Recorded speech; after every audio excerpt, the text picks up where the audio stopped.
Hello friends, नमस्कार। स्वागत है आप सभी लोगों का अपने यूट्यूब चैनल एग्जाम टेबल पर। मैं अविनाश कुमार आज आप लोगों को इस वीडियो में जीएस में इंडियन पॉलिटी अर्थात भारतीय राज्य व्यवस्था को विस्तार से पढ़ाने वाला हूं। दोस्तों, आज हम लोग विस्तृत अध्ययन करेंगे इंडियन पॉलिटी का, भारतीय राज्य व्यवस्था का। दोस्तों, बहुत ही महत्वपूर्ण टॉपिक है, बहुत ही महत्वपूर्ण सब्जेक्ट है। तो आज हम लोग दोस्तों बिल्कुल जीरो से, बिल्कुल शुरुआत से इंडियन पॉलिटी की पढ़ाई प्रारंभ करेंगे। तो आइए दोस्तों, हम लोग बिना देर के हुए वीडियो शुरू करते हैं। दोस्तों, भारत के संवैधानिक विकास की ऐतिहासिक पृष्ठभूमि से हम लोग शुरुआत करेंगे।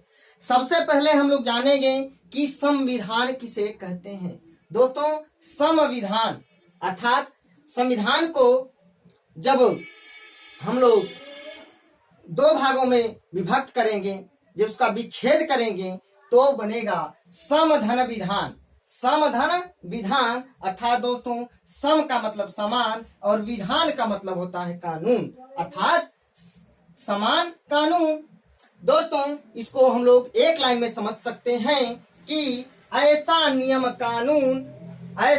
कानून जो सभी नागरिकों पर समान रूप से लागू हो उसे संविधान कहते हैं।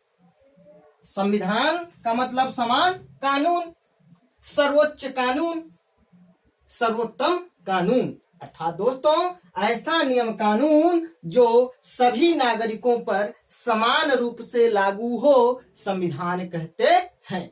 इंग्लिश में दोस्तों संविधान को कॉन्स्टिट्यूशन कहते हैं और इस कॉन्स्टिट्यूशन की उत्पत्ति दोस्तों कॉन्स्टिट्यूट से हुआ है, जो लैटिन भाषा का ये शब्द है। कॉन्स्टिट्यूट जो है लैटिन भाषा का शब्द है और इस कॉन्स्टिट्यूट का अर्थ होता है शासन करने वाला सिद्धांत।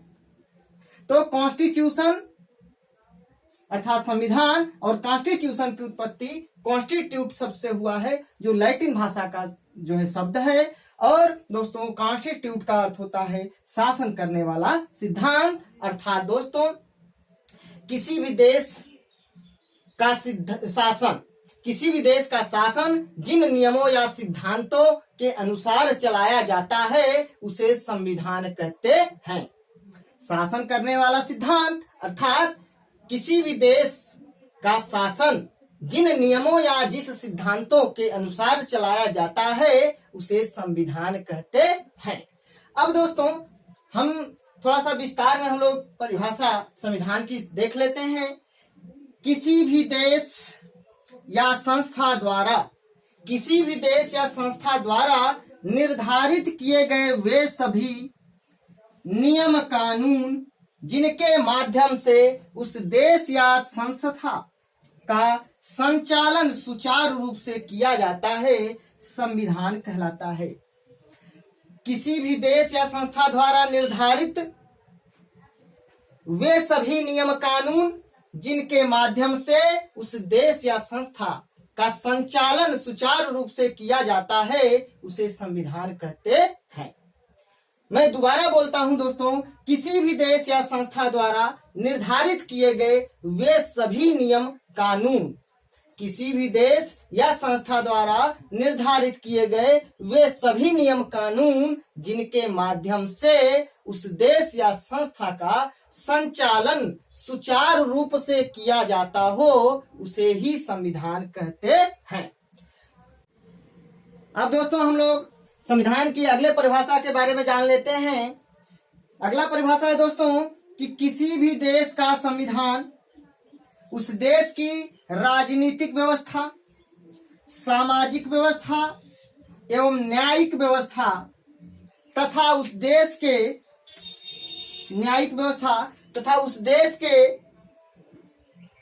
देश के सभी नागरिकों के हितों की रक्षा करने का एक मूल ढांचा होता है, जिसके माध्यम से उस देश के विकास की दिशा का निर्धारण किया जाता है। किसी भी देश का संविधान उस देश की राजनीतिक व्यवस्था, सामाजिक व्यवस्था, न्यायिक व्यवस्था तथा उस देश के सभी नागरिकों के हितों की रक्षा करने का एक मूल ढांचा होता है, जिसके माध्यम से उस देश के विकास की दिशा का निर्धारण किया जाता है। मैं दोबारा बोलता हूं दोस्तों, किसी भी देश का संविधान उस देश के सामाजिक व्यवस्था, राजनीतिक व्यवस्था और न्यायिक व्यवस्था तथा उस देश के सभी नागरिकों के हितों की रक्षा करने का मूल ढांचा होता है, जिसके माध्यम से उस देश के विकास का दिशा का निर्धारण किया जाता है। अर्थात दोस्तों, कुल मिलाकर के हम लोग एक लाइन में कह सकते हैं कि ऐसा नियम कानून जो देश के सभी नागरिकों पर समान रूप से लागू हो, उसे संविधान कहते हैं। अब दोस्तों हम लोग इस वीडियो में अधिनियम के बारे में पढ़ेंगे। दोस्तों, मैंने आप लोगों को संविधान के बारे में बता दिया कि संविधान कहते किसको हैं। संविधान के बारे में डिटेल चर्चा दोस्तों हम लोग आगे करेंगे कि संविधान सभा का विचार अब किसने दिया था, औपचारिक विचार किसने दिया था और सैद्धांतिक विचार किसने दिया था। संविधान सभा का गठन कब किया गया था, भारत का संविधान बनने में कितना समय लगा था, सबसे पहले किस देश का संविधान बना, भारत का संविधान बनने में कितना समय लगा, संविधान कितने प्रकार का होता है, बहुत सारी चीजों पर बात करेंगे दोस्तों हम लोग। तो दोस्तों, आज हम लोग पढ़ेंगे 1600 ईस्वी का चार्टर एक्ट और 1726 का चार्टर एक्ट।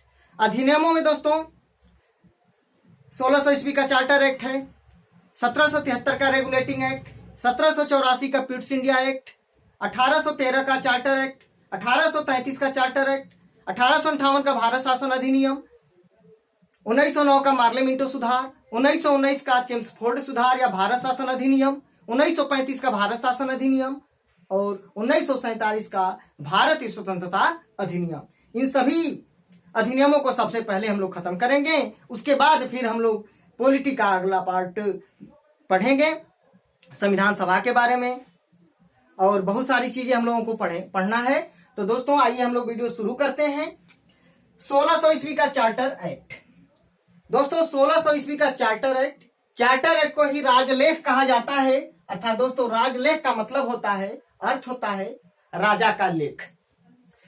दोस्तों 1600 ईस्वी के चार्टर एक्ट के तहत ब्रिटेन की महारानी एलिजाबेथ प्रथम ने ईस्ट इंडिया कंपनी की स्थापना कर पूर्वी देशों के साथ व्यापार करने के लिए 15 वर्षों का अधिकार पत्र प्रदान कर दिया। ध्यान रखिएगा दोस्तों, 1600 ईस्वी के चार्टर एक्ट के तहत ब्रिटेन की महारानी एलिजाबेथ प्रथम ने ईस्ट इंडिया कंपनी की स्थापना कर पूर्वी देशों में व्यापार करने के लिए 15 वर्षों का चार्टर दे दिया, अधिकार पत्र दे दिया। दोस्तों क्वेश्चन पूछा जाता है कि किस अधिनियम के तहत ईस्ट इंडिया कंपनी की स्थापना किया गया, तो 1600 ईस्वी के चार्टर एक्ट के तहत। और दोस्तों महारानी एलिजाबेथ प्रथम ने ईस्ट इंडिया कंपनी को पूर्वी देशों के साथ व्यापार करने के लिए कितने वर्षों का चार्टर दिया, कितने वर्षों का अधिकार पत्र प्रदान किया, तो 15 वर्षों का अधिकार पत्र प्रदान किया। और किसने प्रदान किया, तो महारानी एलिजाबेथ प्रथम ने। उसके बाद दोस्तों इस कंपनी अर्थात ईस्ट इंडिया कंपनी का प्रशासन एक परिषद को सौंपा गया। किसे सौंपा गया, एक परिषद को सौंपा गया और उस परिषद में दोस्तों एक गवर्नर तथा 24 अन्य सदस्य शामिल थे, जिसे गवर्नर जनरल तथा उसकी परिषद कहा गया। ध्यान रखिएगा, क्वेश्चन पूछा जाता है कि ईस्ट इंडिया कंपनी का शासन कैसे चलाया जाता था, तो गवर्नर जनरल तथा उसकी परिषद के द्वारा या एक परिषद के द्वारा। उसमें कितने सदस्य थे, तो एक गवर्नर जनरल तथा 24 अन्य सदस्य थे। उसके बाद दोस्तों 1726 का चार्टर एक्ट।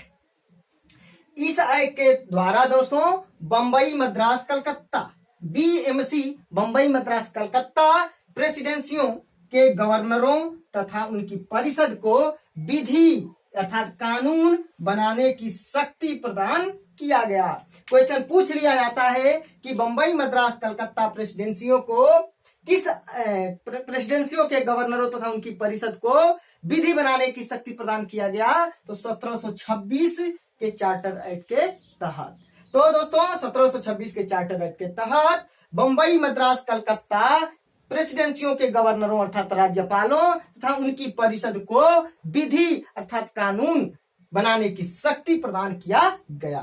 और दोस्तों गवर्नर तथा उसकी परिषद इंग्लैंड स्थित निदेशक बोर्ड या निदेशक परिषद अर्थात दोस्तों बोर्ड ऑफ डायरेक्टर्स के प्रति उत्तरदायी थे। क्वेश्चन पूछा जाता है कि गवर्नर तथा उनकी परिषद किसके प्रति उत्तरदायी थे? तो बोर्ड ऑफ डायरेक्टर के प्रति या निदेशक बोर्ड या निदेशक परिषद के प्रति। तो दोस्तों मैं उम्मीद करता हूं कि आप लोगों को बहुत ही अच्छे से वीडियो समझ में आया होगा। अगर दोस्तों मेरा वीडियो आपको पसंद आए तो प्लीज दोस्तों लाइक करें, कमेंट करें, शेयर करें, सब्सक्राइब करें। और दोस्तों आप लोगों को किसी भी टॉपिक पर वीडियो की जरूरत है तो प्लीज आप लोग मुझे कमेंट करके बताइए। आप सभी लोगों का एग्जाम टेबल पर बहुत बहुत स्वागत है। धन्यवाद।